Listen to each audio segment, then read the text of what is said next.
نحمده ونصلي على رسوله الكريم. أما بعد فأعوذ بالله من الشيطان الرجيم. بسم الله الرحمن الرحيم. ولا تقولوا لمن يقتل في سبيل الله أموات بل أحياء ولكن لا تشعرون. وقال النبي صلى الله عليه وسلم: الأنبياء أحياء في قبورهم ويصلون، أو كما قال عليه الصلاة والسلام. نہ میں کا ذکر نہ پینے کی بات کرتے ہیں، نہ میں کا ذکر نہ پینے کی بات کرتے ہیں، ہم اہل دل ہیں اور مدینے کی بات کرتے ہیں. وہ مردہ دل ہیں جو قائل نہیں حیات النبی کے، وہ مردہ دل ہیں جو قائل نہیں حیات النبی کے، ہم زندہ دل ہیں اور جینے کی بات کرتے ہیں. میرے واجب الاحترام معزز علماء کرام اور میرے ہم مکتب ساتھیوں، آج میں آپ حضرات کے سامنے جس موضوع پر لب گشائی کرنے کی جسارت حاصل کر رہا ہوں، یہ اتنا گہرا موضوع ہے کہ ہزاروں سیرت نگاروں نے اس موضوع کے اندر غوطہ لگا کر قلم برسائی کی ہے، لیکن سب آخر میں یہ کہنے پر مجبور ہو گئے: تھکی ہے فکر رسا مدح باقی ہے، قلم ہے آب لپا مدح باقی ہے، ورق تمام ہوا مدح باقی ہے، تمام عمر لکھا مدح پھر بھی باقی ہے. میں بھی آج سیرت النبی کے پہلوؤں میں سے ایک پہلو عقیدہ حیات النبی پر گفتگو کروں گا. توجہ رکھنا، تمام امت مسلمہ کا متفقہ عقیدہ ہے کہ ہر انسان کو موت آنی ہے، لیکن ایک عقیدہ کافر کا ہے، ایک عقیدہ مسلمان کا ہے. کافر کہتا ہے جب انسان دنیا سے جاتا ہے تو وہ ہمیشہ کے لیے فنا ہو جاتا ہے، لیکن مسلمان کہتا ہے جب انسان دنیا سے جاتا ہے تو وہ ہمیشہ کے لیے فنا نہیں ہوتا، بلکہ تھوڑی دیر کے لیے موت آتی ہے پھر حیات ملتی ہے. اس لیے کہ رب کائنات نے قرآن مجید کے اندر ارشاد فرمایا: کل نفس ذائقۃ الموت، ہر انسان نے موت کا ذائقہ چکھنا ہے. کافر کہتا ہے مرنے کے بعد اختتام زندگی ہے، مسلمان کہتا ہے انتقال زندگی ہے. توجہ رکھنا، دنیا کے اندر جس کسی نے بھی قبر کی حیات کا انکار کیا تو وقت کے ائمہ کرام نے، وقت کے فقہاء کرام نے ان کے نظریے کا دلائل کے ساتھ رد کیا. لیکن اہل سنت والجماعت علماء دیوبند کا یہ عقیدہ ہے کہ انبیاء کرام اپنی قبروں میں دنیاوی جسموں کے ساتھ بتعلق روح بغیر مکلف ہونے اور بغیر لوازم دنیا کے زندہ ہے.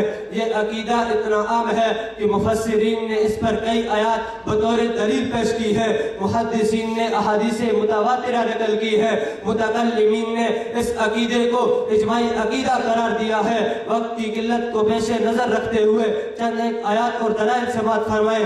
اللہ رب العزت قرآن مجید کے اندر ارشاد فرماتے ہیں: وَلَا تَقُولُوا لِمَنْ يُقْتَلُ فِي سَبِيلِ اللَّهِ أَمْوَاتٌ بَلْ أَحْيَاءٌ وَلَكِنْ لَا تَشْعُرُونَ. قاضی ثناء اللہ پانی پتی اس آیت کی تفسیر میں لکھتے ہیں جس طرح یہ آیت شہید کی حیات کی دلیل ہے، اسی طرح یہ آیت نبوت کی حیات کی بھی دلیل ہے. میرے نبی نے فرمایا: مررت علی موسیٰ لیلۃ اسری بی، میں معراج کی رات موسیٰ علیہ السلام کی قبر پر گزرا، عند القصیب الاحمر وهو قائم یصلی فی قبری.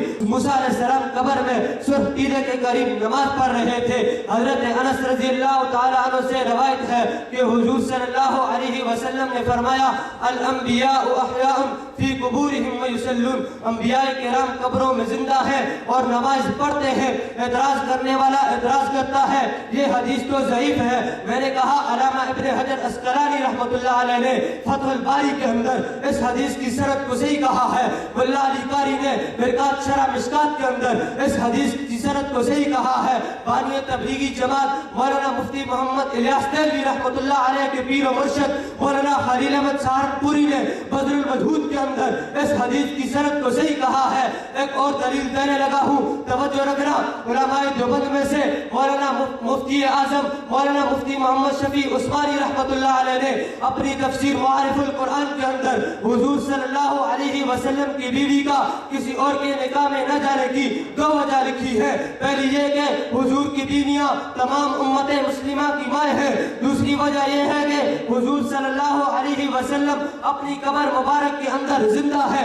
اعتراض کرنے والا اعتراض کرتا ہے کہ شہید بھی تو قبر میں زندہ ہوتا ہے، اس کی بیوی کسی اور کے نکاح میں کیوں جاتی ہے؟ میں نے کہا تجھے اس شخصیت کے دروازے پر لے چلوں جسے دنیا حجت الاسلام والمسلمین، بانی دار العلوم دیوبند، قاسم العلوم والحیرات، صاحب آب حیات مولانا قاسم نانوتوی کے نام سے یاد کرتی ہے، جن کے علم کو اپنوں نے کیا بیگانہ نے بھی مانا ہے۔ حضرت نانوتوی فرماتے ہیں کہ امتی جب دنیا سے جاتا ہے تو اس کے جسم سے روح نکل جاتی ہے، لیکن نبی جب دنیا سے جاتا ہے تو اس کے جسم سے روح نہیں نکلتی بلکہ دل میں سمٹ جاتی ہے۔ روح سمٹ جانے کی صورت میں بیوی کسی اور کے نکاح میں نہیں جاتی۔ شہید کو قبر میں حیات ملتی ہے لیکن اس کی بیوی بیوہ بن چکی ہوتی ہے۔ نبی کو قبر میں حیات ملتی ہے لیکن اس کی بیوی بیوی رہتی ہے۔ کسی کی بیوہ سے تو نکاح ہو سکتا ہے لیکن کسی کی بیوی سے نکاح نہیں ہو سکتا۔ ایک شخص کہتا ہے ہم حضور کو جنت میں زندہ مان کر اعلیٰ حیات کے قائل ہیں، علماء دیوبند والے حضور کو قبر میں زندہ مان کر کم تر حیات کے قائل ہیں۔ میں نے کہا یہ الزام بھی جھوٹا ہے کیونکہ حضور صلی اللہ علیہ وسلم نے فرمایا ما بین بیتی و منبری روضۃ من ریاض الجنہ۔ ہم علماء دیوبند والے حضور صلی اللہ علیہ وسلم کی قبر مبارک کو جنت کا ٹکڑا مان کر اعلیٰ حیات کے قائل ہیں، اور ہمارا یہ بھی عقیدہ ہے کہ نبوت کے وجود کے ساتھ لگنے والے مٹی کے ذرات تمام مخلوقات حتیٰ کہ کعبہ اور عرش سے بھی اعلیٰ ہے۔ اگر تو نے محدثین کے اقوال پڑھے ہوتے تو کبھی بھی اس غلط فہمی کے اندر مبتلا نہ ہوتا، اس لیے کہ علامہ نبی نے شرح مسلم اور ملا علی قاری نے مرکات شرح مشکات کے اندر لکھا ہے کہ قیامت کے دن لوگ قبروں سے اٹھ کر جنت میں جائیں گے، لیکن حضور صلی اللہ علیہ وسلم کی قبر مبارک کو اٹھا کر جنت میں منتقل کیا جائے گا۔ اس سے پتہ چلتا ہے حضور آئے بھی جنت سے ہیں